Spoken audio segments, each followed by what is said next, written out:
Bonjour mes chers apprenantes, bonjour mes chers apprenants et bienvenue sur ma chaîne YouTube Soutien scolaire avec le prof Malika Issa.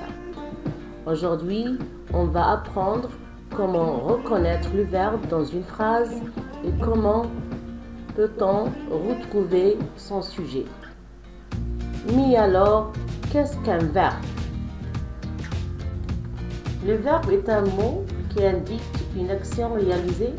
Il peut indiquer aussi un état. Nous verrons ça dans une autre leçon, Inch'Allah. Pour vous aider à mieux comprendre, voici quelques exemples. Comme le verbe courir, sauter, lire. En français, il est très important de reconnaître et de trouver les verbes ou bien le verbe dans une phrase. Le verbe peut être à l'infinitif ou conjugué. À l'infinitif comme manger, finir, écrire. Conjugué comme mange, finit, écrive. Le verbe peut changer selon la personne et selon le temps. Selon la personne, voici un exemple de verbe chanter conjugué au présent de l'indicatif. Je chante, E à la fin. Tu chantes, ES. Il chante, E. Elle chante, E. Nous chantons, ONS. Vous chantez, EZ. Il chante, ENT. Et elle chante, ENT. Le verbe peut changer aussi selon le temps.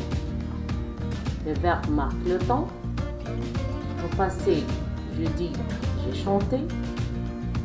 Au présent, je dis je chante. Au futur, je dis je chanterai. Voyons maintenant le sujet. Mais qu'est-ce qu'un sujet? Le sujet désigne la personne, l'animal ou la chose qui fait l'action, réalisée par le verbe. Alors, qui fait l'action? Commençons par la personne. Le garçon court. Le groupe nominal, sujet et le garçon. Le verbe est court.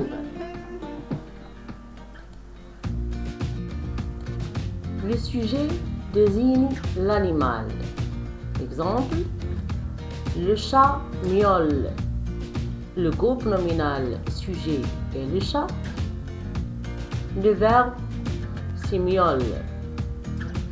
Le groupe nominal sujet est une chose, comme par exemple la cloche sonne. Le groupe nominal sujet est la cloche. Le verbe est sonne. Mais comment trouver le sujet? Pour trouver le sujet, je pose la question avec qui est-ce qui avant le verbe. Comme par exemple, qui est-ce qui chante? Je dois répondre c'est Amine qui chante. Passons à un exercice d'application.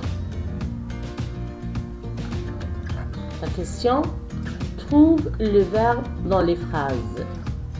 Tombe, tombe par terre. Les enfants appellent le maître. Elle soigne la blessure. Commençons par la première phrase. Tombe, tombe par terre. Ici, il s'agit du verbe tomber. Tombe, conjugué se termine par E. Et c'est un verbe du premier groupe et se termine par ER. C'est le verbe tomber. Le verbe tomber indique l'action. Je peux le conjuguer. Tom tombera par terre.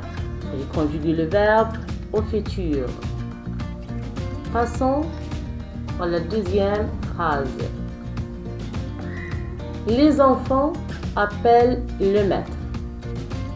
Ici, il s'agit du verbe appeler. C'est un verbe aussi du premier groupe. Il se termine par ER. C'est le verbe qui indique l'action. Je peux aussi le conjuguer à n'importe quel temps.